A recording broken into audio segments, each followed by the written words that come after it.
Now to the other big story developing this afternoon. For the second time in his presidency, Donald Trump has been impeached by the U.S. House of Representatives. Vote, the ayes are 232, the nays are 197. The resolution is adopted. Without objection, the motion to reconsider is laid upon the table.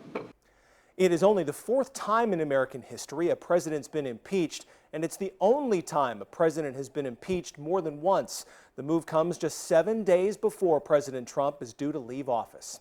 The House of Representatives held that vote today to charge the president with high crimes and misdemeanors for his alleged role in inciting violence against the government of the United States on January 6th.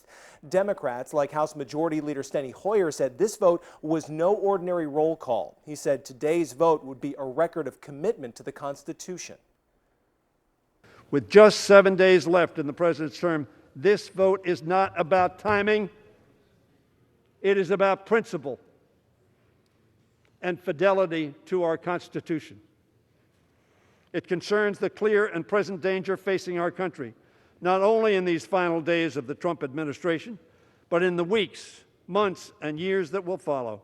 It is about the necessity to demonstrate to this generation and to future generations the duty we share to protect our democracy every single day. Some Republicans are choosing not to defend the president. Rather, they used their time today to attack the process, saying Democrats were rushing the issue and trivializing the severity of impeachment. Republican House Minority Leader Kevin McCarthy went so far as to say the president bears responsibility for the attack, but a fact-finding mission should happen first. The president bears responsibility for Wednesday's attack on Congress by mob rioters.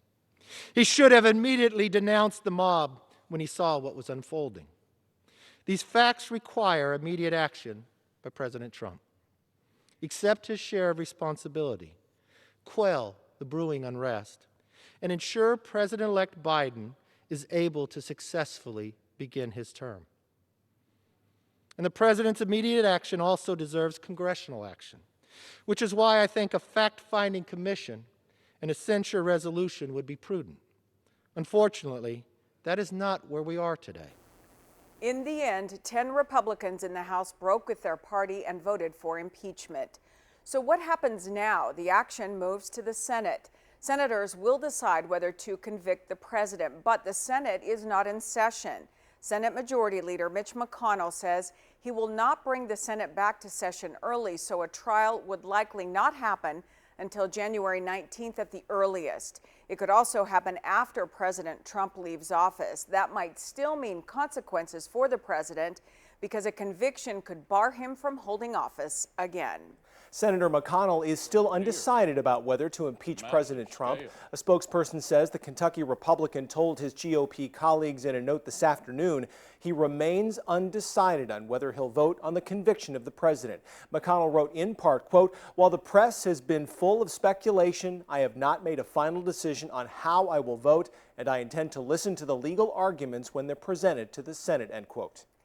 Last time the president was impeached, we provided live updates via Twitter. That wasn't the case this time. Twitter suspended the president on Friday. Instead, the White House issued this statement from President Trump. Quote, "In light of reports of more demonstrations, I urge that there must be no violence, no lawbreaking, and no vandalism of any kind. That is not what I stand for, and it is not what America stands for. I call on all Americans to help ease tensions and calm tempers. Thank you," end quote. A man who was seen wearing a Camp Auschwitz hoodie during last week's riot at the U.S. Capitol has now been arrested. Robert Packer was arrested by the FBI today and charged with knowingly entering or remaining in a restricted building without lawful authority and violent entry and disorderly conduct on Capitol grounds. He appeared in federal court and was released on his own recognizance. He will not be required to pay bond, but will still have to stay away from Washington and will have to appear at a virtual hearing in D.C. District Court January 19th.